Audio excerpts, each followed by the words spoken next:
Aujourd'hui, on va voir quelle est l'erreur très classique qui a tendance à faire perdre beaucoup de muscles à la majorité des pratiquants pendant leur sèche.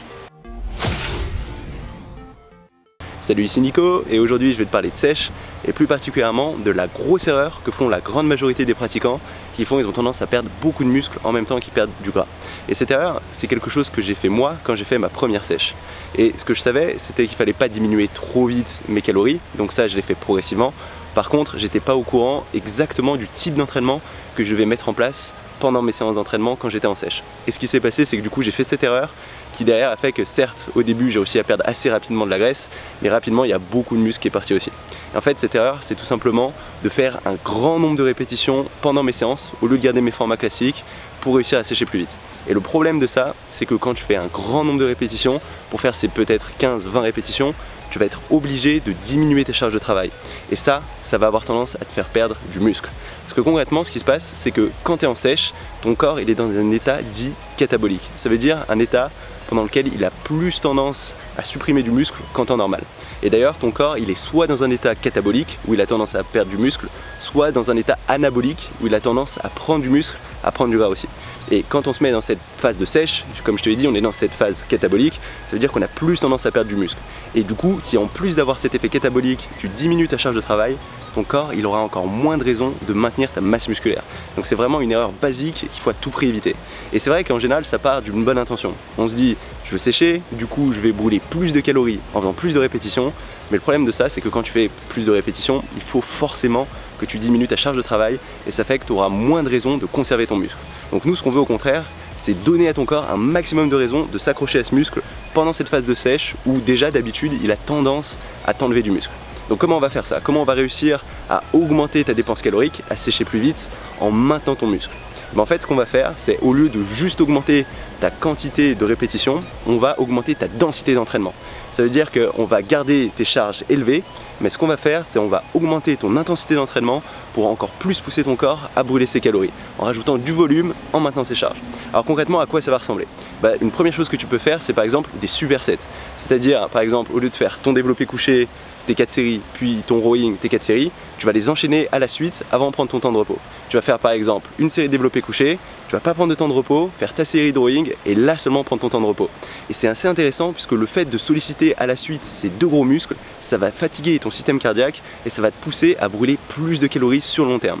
En plus, le fait que ce soit des muscles agonistes, antagonistes, c'est-à-dire des muscles liés à des gestes opposés, puisque tes pectoraux ils vont amener tes coudes vers l'avant alors que tes dorsaux ils vont tirer tes coudes vers l'arrière, ça va avoir des intérêts d'un point de vue mécanique. Ça va faire que quand tu vas contracter tes pecs, tu vas étirer tes dorsaux et inversement, quand tu contractes tes dorsaux, tu vas étirer tes pecs et ça va aider à la récupération. Et du coup, en termes de performance, tu pourras mettre à peu près les mêmes poids que si tu faisais ces exercices différemment. Mais vu qu'on va enlever du temps de repos, vu qu'on va rapprocher ces séries et que du coup tu vas faire plus de travail en moins de temps, ça va plus choquer ton corps, ça va t'aider à brûler plus de calories, à te débarrasser plus facilement de la graisse, mais tu vas conserver des charges relativement lourdes qui vont te permettre de t'accrocher à ta masse musculaire que tu as acquis pendant ta phase plus de prise de masse. Même si, comme j'ai déjà dit dans mes autres vidéos, il ne faut pas faire une prise de masse où tu vas prendre trop de graisse parce que ça va être contre-productif et en général tu prendras moins vite du muscle et tu auras plus de mal à perdre cette graisse en plus après. Mais de façon générale, il va quand même falloir que tu aies ces phases où tu as plus tendance à prendre et ces phases où tu as plus tendance à sécher. Et que ce soit dans une phase comme dans l'autre, on veut garder les poids suffisamment élevés. Donc ça c'est vrai aussi pour cette phase de sèche. Donc ces supersets ça va y aider. Ce que tu peux faire aussi c'est rajouter des séries pendant tes temps de repos, ce qu'on va appeler des staggered sets. C'est-à-dire par exemple si tu fais tes jambes pendant que tu prends ton temps de repos sur ton squat, tu vas pouvoir rajouter quelques répétitions sur tes bras, faire par exemple un exercice biceps. Moi ce que j'aime bien faire c'est faire mes biceps en même temps que mes jambes. Donc je vais faire mon squat, prendre 10 secondes de repos, enchaîner sur des curls marteaux pendant ce temps de repos sur mes jambes.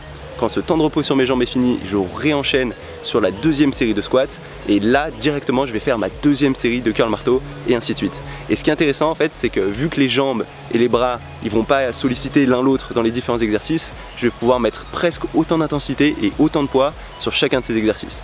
Donc là l'idée ça reste la même, on veut augmenter la densité d'entraînement pour sécher plus vite mais on ne peut pas diminuer les poids. Donc faire des supersets agonistes, antagonistes comme ton développé couché et tes rowing ou faire comme ça enchaîner un gros muscle avec un petit muscle quand il n'y a pas de compétition, ça va être une bonne façon de faire. Une autre version que j'aime beaucoup aussi, ça va être ce qu'on appelle les lourds légers. Ça veut dire par exemple tu vas prendre du développé couché où là tu vas faire 4 à 6 séries d'un geste bien contrôlé avec relativement lourd et tout de suite après tu vas enchaîner comme pour un superset mais cette fois avec un exercice qui va cibler le même muscle sous un angle un tout petit peu différent, presque le même, où là cette fois tu vas mettre moins lourd et tu vas essayer de faire plus du volume. Donc par exemple après avoir fait ce développé couché, tu peux faire du développé aux haltères où là tu feras 12-15 reps en essayant d'avoir une bonne contraction, de bien sentir la congestion dans ce muscle. Et l'intérêt de faire ça, c'est que certes tu auras un grand nombre de répétitions, mais en plus en début de séance tu auras quand même une charge suffisamment lourde pour pousser ton corps à maintenir ce muscle. Donc c'est ce que je veux que tu retiennes, c'est que concrètement pendant la sèche, ton corps il a déjà tendance à supprimer ton muscle. Donc ce qu'on veut surtout pas faire, c'est lui donner de nouvelles raisons de perdre plus rapidement ce muscle. Et une de ces raisons, ce serait de mettre moins lourd. Donc en fait, si tu fais que augmenter tes répétitions en diminuant le poids, ça va avoir tendance, certes, à te faire brûler plus de calories, mais à te faire brûler de la graisse et du muscle relativement rapidement. Alors que si on augmente ta densité d'entraînement, si on rajoute ces supersets, ces staggered sets, ces lourds légers, tu vas avoir toujours des poids lourds, tu vas avoir une densité d'entraînement plus intense, tu vas brûler plus de calories et ça va t'aider à sécher plus facilement. Et personnellement, j'ai utilisé les deux versions et je peux t'assurer que ça fait une grosse différence. Alors certes, sur ma première sèche où j'étais que avec du volume et des poids légers, au début, j'ai pas vu que je perdais du muscle, j'ai juste vu que je séchais et ça se passait bien, mais au bout de quelques semaines, quelques mois, j'arrivais plus vraiment à sécher et je perdais surtout du muscle. Alors qu'en utilisant ces méthodes d'intensification, en augmentant ma densité d'entraînement sur la sèche suivante, j'ai réussi à bien maintenir mon muscle, j'ai réussi même à maintenir ma force sur la plupart des exercices tout en continuant à sécher. Donc c'est vraiment une meilleure façon de faire, je te conseille de ne pas faire cette erreur et tu verras, tu sécheras plus rapidement en maintenant plus de muscles.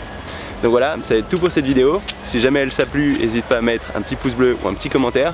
Si jamais tu as une expérience en lien à partager, si tu n'es pas tout à fait d'accord ou si tu as des sources intéressantes à partager en lien avec ce thème, n'hésite pas à les mettre sous cette vidéo, ce sera bien pour tout le monde. Si t'es pas encore inscrit à ma chaîne YouTube, n'hésite pas à le faire, comme ça tu sauras quand je sors de nouvelles vidéos. J'en sors toutes les semaines et du coup on se retrouve très rapidement pour une nouvelle vidéo. Salut!